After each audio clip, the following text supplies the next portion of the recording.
यहाँ कार्यक्रम देना है, वहाँ कार्यक्रम देना है। मैं को सोचिए आप इसको। कह रहे नहीं आप नहीं तो ये तो आश्रम क्या। मैंने कहा ना ना ना, आश्रम तो अपने आप में एक एंटिटी है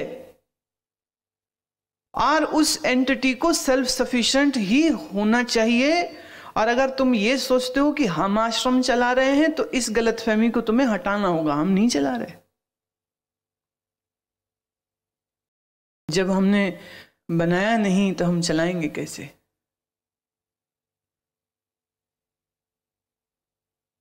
ईश्वर की और मैंने कहा ना, भक्त लोगों की इच्छा और प्रार्थनाओं का फल है ये। तो उन्हीं की इच्छाओं और उन्हीं की प्रार्थनाओं के फल स्वरूप ये चलेगा। तो ये मेरी वजह से थोड़ी चल रहा है, मेरे कारण नहीं चल रहा है। पर मान लीजिए कोई ऐसा सोचने लग जाए कि मेरी वजह से चल रहा है, तो ये भी कर्तापना है। मैं घर चला रहा हूं। देखिए अब इसका आप इसे भी कई लोग कर सकते हैं कि अच्छा जी ठीक है, फिर मैं काम नहीं करता हूं तो फिर घर कैसे चलेगा। पैसे कमाता हूं तो घर चलता है ना।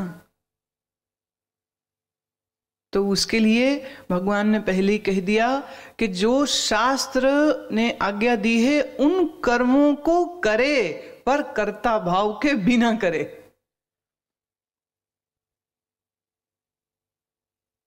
जब कर्म ही नहीं कर रहा तो गेम से ही बाहर हो गया ना। हमारी गेम क्या है?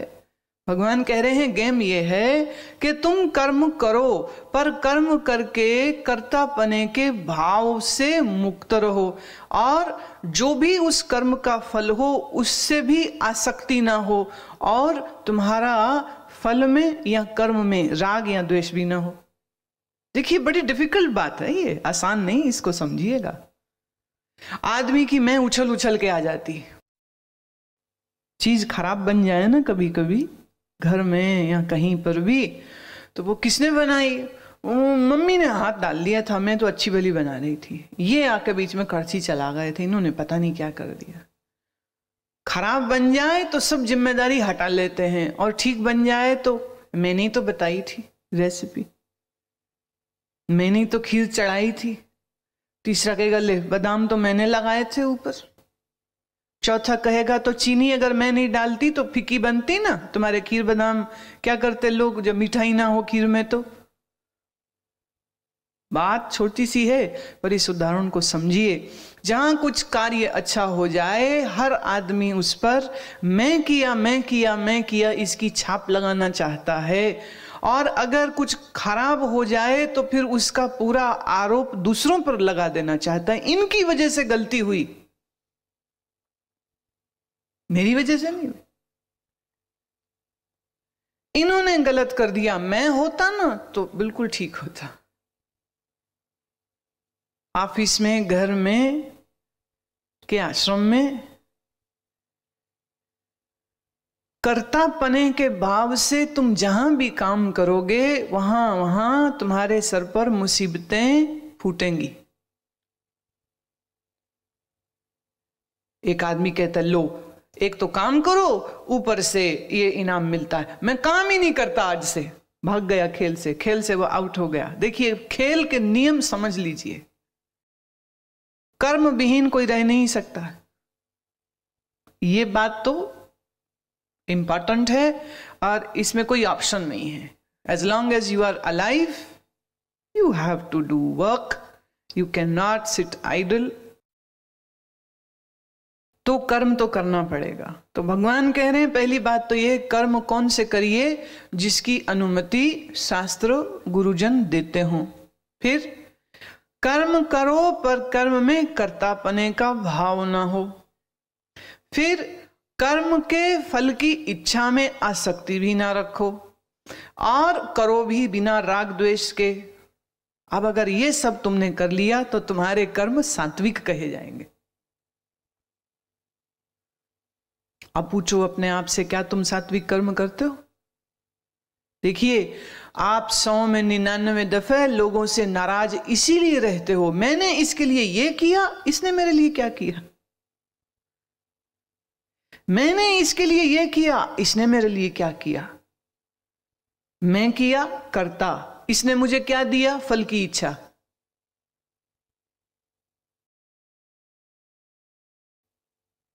मैं किया तो मुझे फल मिलना चाहिए, मैं किया मुझको इनाम मिलना चाहिए, प्रशंसा मिलनी चाहिए।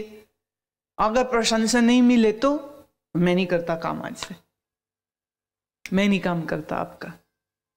तो प्रशंसा की इच्छा, इनाम की इच्छा, रिवॉर्ड की इच्छा जो है, ये आपके फल में आ सकती है उसकी वजह से। आप बताइए, अपनी जिंदगी में झांक के देखिए, क्या आपकी जिंदगी में लड़ाइयों का कारण क्या यही नहीं है?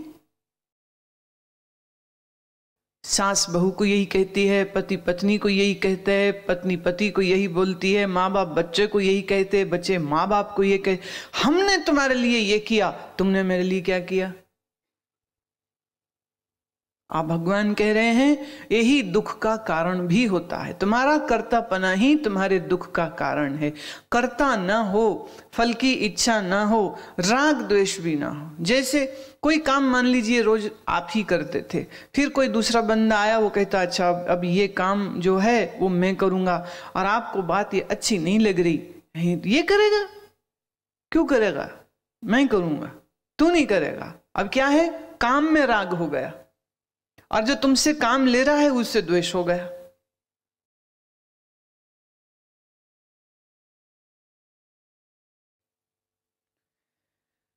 सफाई होनी थी, सफाई रोज आप करते थे, और आप बाहर आए तो देखा आपने सफाई हुई पड़ी। तो इसमें दो रिएक्शन हो सकते हैं। एक तो ये किसने की, ये तो मैं करता हूं, क्यों की, ये तो मैं करता हूं, लड़ाई करिए, द्वेष करिए। दूसरा ये भी है, भाई जिसने भी की अच्छी बात है, कर दी, काम होना चाहिए था, उसमें क्या दिक्कत है, तमगा मिलेगा कोई। पर आदमी ऐसा मूर्ख है, हर जगह में, हर स्थिति में एक अपने लिए ना मेडल ढूंढता रहता है। मैंने काम किया, दुनिया को पता लगा। दान देता है तो बोर्ड पे नाम लिखवाता, भाई दुनिया को पता लगना चाहिए। मुझे याद है, मेरे रिश्तेदार थे एक, वो बठिंडा में, तो एक बार वो किसी गुरुद्वारे में लेके गए, और शाम हो चली थी, तो वो सरोवर में से पानी लेते हैं, अमृत कहते हैं उसको, अमृत पिएंगे, तो वो वो ना वहाँ दीवार में ऐसे नाम लिखे होते हैं, तो ऐसे वो नामों में कितनी देर तक ढूंढते रहे। अंधेरा था, पूरी तरह से देख भी नहीं पा रहे थे, पर बड़ी कोशिश कर करके वो एक ही बात बोले, यहाँ मेरी ना बुआ का नाम लिखा हुआ है, कहाँ है कहाँ है कहाँ है, ढूंढते रहे, फाइनली उनको मिल गया। तो हम सब बच्चों को नजदीक ले जाके, तो ये देखो, इस सीढ़ियां हमारी बुआ ने सेवा दी थी, ये देखो उनका नाम लिखा हुआ, और सन पढ़े। हम अपने किए गए कर्मों को अमर कर देना चाहते हैं, इसलिए पट्टे पे नाम लिखवाते हैं। घर में भी यही दुर्दशा है, मैंने किया मैंने किया मैंने किया मैंने, जिसको देखो यही रोना रोता है, मैंने किया और मुझको देखो कोई इनाम नहीं, मैंने किया और मुझको कोई प्रशंसा नहीं, मैंने सब घर संभाला और देखो मेरी कोई इज्जत ही नहीं। सारा समय इज्जत को रोता रहता है। कर्ता बनोगे तो इज्जत भी चाहोगे, ना कर्ता बनो ना इज्जत चाहोगे, ना किसी से राग द्वेष होगा, ना किसी फलाशक्ति में पड़ोगे। और ऐसे कर्म अगर तुम कर पाओ तो ये तुम्हारे कर्म सात्विक कहे जाएंगे। यत्तु कामेप्सुना कर्म संघाकारेण वा पुनः क्रियते बहुलायसं तद्राजसमुद्धहतम्। और जो कर्म बहुत परिश्रम से युक्त हैं तथा फल को चाहने वाले और अहंकार युक्त पुरुष द्वारा किए जाते हैं, वह कर्म राजसिक कहे जाते। अहंकार युक्त पुरुष जब कुछ करेगा तो उसको करने में भी बड़ी मेहनत होगी, और जब मेहनत करेगा और अहंकार से की है तो फिर सुनाने की भी इच्छा होगी, तो फल की भी इच्छा होगी। अब इसके उल्टा हमने जो पहले देखा सात्विक कर्म, अब सात्विक कर्म में मैं करता नहीं, ये भावना क्लियर है, तो मैं करता नहीं और कर्म हो रहा है तो कौन करा रहा है? बोले प्रभु ही कर्म करा रहे हैं। तो मेरी शक्ति तो सीमित है, प्रभु की शक्ति अपार है। मैं करता पने का भाव हटाऊं तो मेरे अंदर से किसकी शक्ति फिर काम करेगी? फिर उसकी काम करेगी, और उसकी शक्ति जब काम करेगी तो वो परिश्रम जैसा लगेगा क्या? थकान होगी क्या? बोरियत होगी क्या? टायर्डनेस, एग्जॉस्शन होगी क्या? संभव ही नहीं है, संभव ही नहीं है।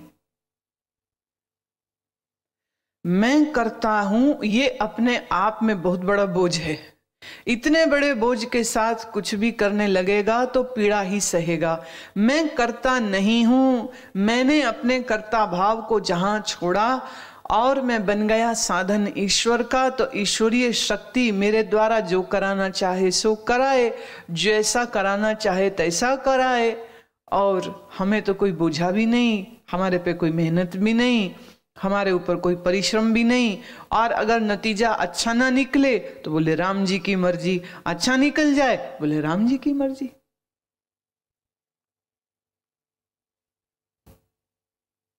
सात्विकी कर्म हमें बोझ मुक्त बनाते हैं।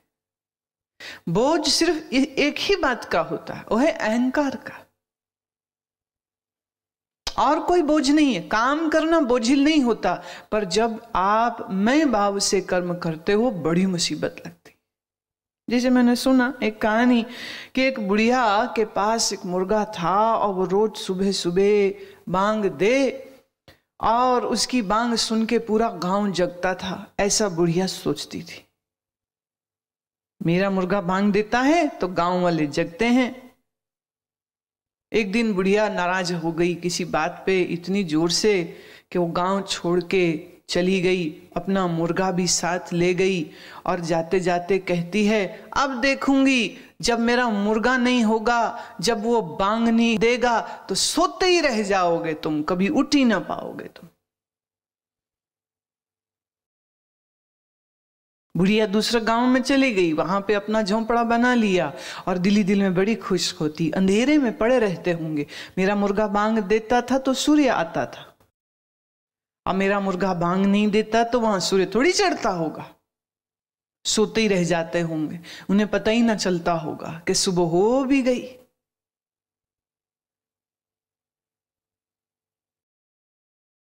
तुम भी ऐसी ही सन की बुढ़िया हो। मैं हूं तो घर चलता है, मैं हूं तो दुकान चलती है, जरा अपने आप को हटा के देखो, दुकान बहुत बढ़िया चलेगी। अभी चूंकि बाप घर में है तो बच्चे भी निश्चिंत होते हैं कि पापा हैं, पापा घर संभाल रहे हैं। यहाँ पापा मरे तो सही, बच्चे भी एक ही दिन में सयाने हो जाते हैं। मैंने देखा, तुमने भी देखा होगा, आवारा गैर जिम्मेदार बेहिस लड़के, इधर बाप मर गया और अचानक से वैसे जिम्मेदार हो गए, बाप के सब कामों को ठीक से संभाल लिया। दुनिया भी कहती अरे वाह भाई वाह, क्या बढ़िया, बाप के नाम को संभाल लिया। और बेटे बैठ के रोते हैं, पिताजी थे तो हमने तो सेवा ही नहीं की कोई, हम तो समझ ही नहीं पाए हमारे पिताजी कितने महान इंसान थे।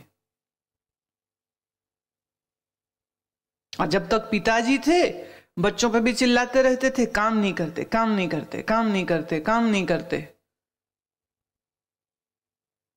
मैं चला रहा हूं घर, मैं चला रहा हूं, ये मैं बोलने वाला मरा, और मरा तो उसके इंश्योरेंस के भी पैसे मिल गए,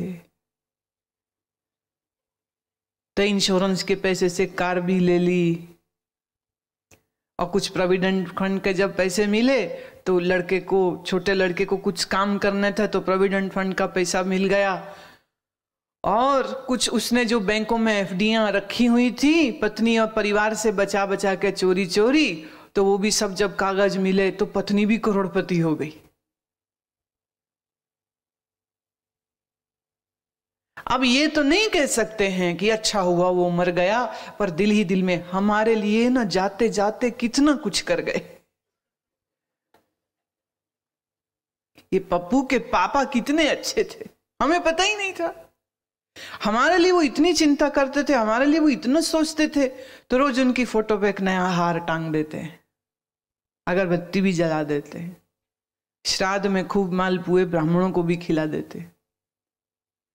और वो बेचारा सारी जिंदगी चिंता कर करके मर गया, सिरदर्दियां ले लेके मर गया, ये सोच सोच के कि मैं घर चला रहा हूं, मैं घर चला रहा हूं। तब अकेला था। उसके मरने के बाद सबको लगा कि बाप तो अब है नहीं, अब तो सबको मेहनत करनी पड़ेगी। माँ कहती बेटे सबको मेहनत करनी पड़ेगी, तो सब बच्चे भी मेहनत करने लग गए, पत्नी भी घर को बड़े तरीके से संभालने लग गई। अब कोई कमाने वाला तो है नहीं, तो बड़े अकल से घर चलाना पड़ेगा, कौन देगा मुझको पैसे। तो भाइयों ने कहा बहन तू रो मत, तेरा वैधव्य देख के हम बड़े दुखी हैं, ले 2 लाख रुपए हमसे भी ले ले। ये तो फायदे की बात हो गई। अब वो कह नहीं सकती है, वो बात अलग है। अच्छा नहीं लगता ना भाई, ऐसे ऐसे सच तो खाली हम ही बोल सकते हैं, तुम थोड़ी बोल सकते हो। पर दिल ही दिल में तुम कहते हो मेरे बगैर कुछ नहीं चलता, मेरे बगैर कुछ नहीं चलता, और सोच सोच के नींदें हराम हो जाती हैं, डिप्रेशन हो जाती, हार्ट की डिजीज हो जाती, कितने प्रॉब्लम्स हो जाते हैं। ये नहीं तुझको पता था, जो होना है सो होना है। और जब तक दूसरों को तुम मैं कर रहा हूं, मैं कर रहा हूं, मैं कर रहा हूं, मैं कर रहा हूं, मैं कर रहा हूं, वो कहते करता रहे फिर। और जिस दिन ये मैं का राग आलापने वाला कोई नहीं रहता, तो सबको लगता भी अब तो सिर पे पड़ गई, अब तो खुद ही करना पड़ेगा। सात्विकी कर्म हमें कर्म के खेल को खिलाता भी है, पर बोझ मुक्त भी रखता है। पर राजसिक कर्म बहुत परिश्रम कराता है और बड़ी चिंता और बड़े बोझ भी साथ में लेके आता है। अनुबंधम क्षयम हिंसाम अनवेक्ष्य च पौरुषम मोहात आरभ्यते कर्म यत् तत् तामसम उच्यते। जो कर्म परिणाम, हानि, हिंसा और सामर्थ्य को न विचार के केवल अज्ञान से आरंभ किए जाते हैं, वह कर्म तामसिक कहे जाते हैं। जिसमें आदमी विचार न करे कि मेरे इस एक्शन का रिजल्ट क्या होगा, उससे क्या नुकसान होगा, उससे कितना पीड़ा हो सकती है, और अपनी सामर्थ्य की भी विचार न करे,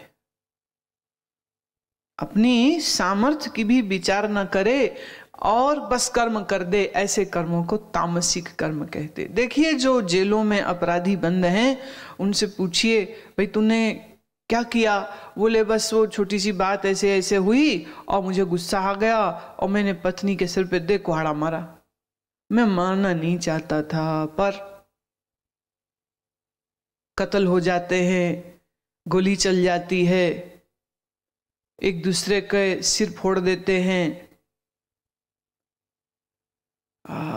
कुछ एक बलात्कारियों ने ये कहा कि मैं ऐसा हूं नहीं, पर उस दिन जब उस लड़की को देखा तो देख के मन में बस लगा कि किसी को कुछ बोलेगी नहीं, मैं इसको दबा सकता हूं, बस गलती हो गई। गलती हो गई का एहसास गलती कर देने के बाद जिनको आता है सो तामसिक व्यक्ति होते। ध्यान से देखिए, ठीक है आपने बलात्कार नहीं किया, कत्ल नहीं किया, डाका नहीं डाला, चोरी नहीं की, समझ गए हम, परंतु जब आप गुस्से से बदतमीजी से बोलते हो और बाद में कहते हो मुझे पता नहीं चला, ये भी तामसिक कर्म है। जब आप किसी का अपमान कर देते हो और बाद में पता चलता है कि भाई ये मुझे बोलना नहीं चाहिए था, मैं तो बोल गया, ये भी तामसिक कर्म। करते समय एहसास न हो, जो कर रहा है उसका क्या नतीजा होगा इसका अनुमान भी न लगाए, ऐसे कर्म को तामसिक कर्म कहते हैं। मैं फिर कह दूं, रजो तमो सतो ये तीनों गुण तुम्हारे अंतःकरण में हैं। किस समय कौन सा गुण जोर मार देगा, बस तुमसे वैसा ही कर्म हो जाए। कभी कभी तुम्हारी जिंदगी में भी अचानक से एक सात्विक भाव जग जाता है तो आपसे सात्विक कर्म भी होते हैं, पर कभी कभी रजोगुण जग जाता है तो रजोगुणी कर्म होते हैं, और कभी कभी बड़े साधु पुरुषों से भी राजसिक अथवा तामसिक कर्म हो जाते हैं। परंतु जिनके अंतःकरण में सात्विकता की परसेंटेज ज्यादा है तो उनसे रजोतमो कम होंगे। जिनके अंदर रजोगुण ज्यादा है उनसे सतोगुण कम होगा और तामसिक कर्म भी कम होंगे। पर जिनके अंतःकरण में तमोगुण ही तमोगुण भरा है, ऐसे इंसानों से न सात्विक कर्म होगा न राजसिक कर्म होगा। जो खुद इतने अंधेरे में डूबे पड़े हैं, ऐसे मनुष्यों के द्वारा जो कर्म होते हैं उनमें कभी भी कुछ भी श्रेष्ठ होता ही नहीं। इन्हीं तामसिक पुरुषों को हम राक्षस भी कहते। राक्षस का अर्थ ये नहीं जिसके 2 सींग निकले हों और चमड़ी काली हो और शरीर पे बड़े बाल हों और दांत लंबे हों, नाखून लंबे हों, वो नहीं। राक्षस का अर्थ है जिसके अंदर तमोगुण ज्यादा है, वो लोग तामसिक हैं, और ऐसे ही तामसिक लोगों को हम राक्षस कहते हैं। ऐसे ही जब कहा जाता है कि देवता होते हैं तो देवता का अर्थ कोई अदृश्य शक्तियां जो आकाश में महल से बना के रहते हैं, वो नहीं है। जब तुम सात्विकी हो जाते हो, जब तुम्हारा अंतःकरण सात्विक हो जाए, जब तुम्हारे हाथ से सात्विक कर्म होता है, तो आप देवता होते हो। और जब आप बहुत विक्षिप्त से भागे भागे इधर से उधर, तब उस समय आप रजोगुणी हो जाते हो। तमोगुण, सतोगुण, रजोगुण ये माया के द्वारा रचे गए हैं और आपके मन में ये तीनों गुण मौजूद हैं। अब साधना क्या है? साधना इसी को कहते हैं जहां आप अपने सात्विक गुण को बढ़ाते हैं और रजोगुण तमोगुण को दबाते जाते हैं। दबाना सप्रेशन नहीं, दबाने का अर्थ हमने अंधेरे को दबाना नहीं है, हमने सिर्फ रोशनी जलानी है। तो रोशनी के प्रकाश के आते ही अंधेरा हम कह सकते हैं कि दब गया। रोशनी दबाने नहीं जाती है, रोशनी सिर्फ अपने आप को प्रकट करती है, अंधेरा अपने आप से दब जाता है। इसी तरह से अपने अंतःकरण में सात्विकी प्रकाश को जगाइए तो रजोगुण तमोगुण अपने आप सहज से दब जाएंगे। साधना इसी को कहते। What is motive of all the spiritual practices? Motive is this only, where we are hell bent to purify our mind. अपने मन को क्रिस्टल क्लियर, पारदर्शी, साफ, शुद्ध बनाने की कोशिश कर रहे हैं। शीशा गंदा हो, मैला हो तो उसमें प्रतिबिंब नहीं बनेगा। शीशे पर अगर कपड़ा पड़ा हो तो भी तुम अपनी शक्ल उसमें नहीं देख पाओगे। शीशे से कपड़ा हटा हो, शीशा भी साफ हो तो आपको आपकी शक्ल शीशे में दिख जाती है। इसी तरह से जिस अंतःकरण में तमोगुण का पर्दा पड़ा है उसमें आत्मज्ञान नहीं होगा, माने तुम्हें तुम्हारी असली शक्ल नहीं दिखेगी। जिस मन में बहुत गंदगी है, रजोगुण है, विक्षेप है, राग द्वेष है, उस अंतःकरण में भी ज्ञान प्रकट नहीं हो सकेगा, आत्मा का पता नहीं चलेगा। तो इस मन रूपी शीशे को साफ कीजिए, उज्जवल कीजिए, तो इसमें तुम्हें अपना आप दिख जाएगा। और इसी को आत्मज्ञान कहते। आत्मज्ञान का अर्थ ये नहीं है कि आत्मा थी नहीं तो हम उसको कहीं से लेके आए हैं। नहीं, आत्मा तो वही है, पर शीशा गंदा था मन का, शीशे पे पर्दा था इसलिए दिख नहीं रहा था। साधक का यही कर्तव्य है, जितना जितना अंतःकरण शुद्ध होगा, सात्विकी होगा, उतना उतना आपके लिए आत्मज्ञान का रास्ता खुल जाता है। तो मैं फिर कह दूं, इस अंतःकरण को शुद्ध करने का मार्ग क्या है? मार्ग है सेवा, मार्ग है उपासना, मार्ग है गुरु भक्ति। तीन चीजों का समावेश जिस जीवन में हो जाएगा, उस जीवन में रोज पर रोज सत्वगुण बढ़ता चला जाता है। मुक्त संगो अनहंवादी धृत्यात् सा समन्वितः सिद्धया सिद्धयो निर्विकारः कर्ता सात्विक उच्यते। आसक्ति से रहित और अहंकार के वचन न बोलने वाला, धैर्य उत्साह से युक्त, कार्य के सिद्ध होने और न होने में हर्ष शोक विकार से रहित है, जो सुकर्ता सात्विक कहा जाता है। अब बात आ रही है कि कर्ता कैसा होता है सात्विकी? वो भी तो तीन प्रकार का है। पहला बोल रहे हैं जिसके अंदर आसक्ति नहीं, अहंकार है नहीं, वचनों में मधुरता है, धृत्युत्साह धैर्य और उत्साह से भरा रहता, आलसी नहीं होता है सत्वगुणी, है ना। वो कहते जी हम तो बड़े सत्वगुणी, माला लेके ना बस बैठे रहते हैं। तू आलसी है और माला के बहाने में आराम फरमाता रहता है। उत्साह होता है, एक्साइटेड नहीं बट एंथुजियास्टिक होता है। और जितना उसमें उत्साह होता है उतना धैर्य भी होता है। देखो कॉम्बिनेशन कितनी बढ़िया है। कई लोग होते हैं उनमें उत्साह बड़ा उत्साह, चलो चलो चलो चलो चलो जाके ताजमहल खरीदते हैं। भैया पैसे, भाई पैसे तो है नहीं, अब रो रहा है पैसे ही नहीं है खरीदूं कहां से, पैसे ही नहीं है खरीदूं कहां से, मैं तो खरीदने जा रहा था।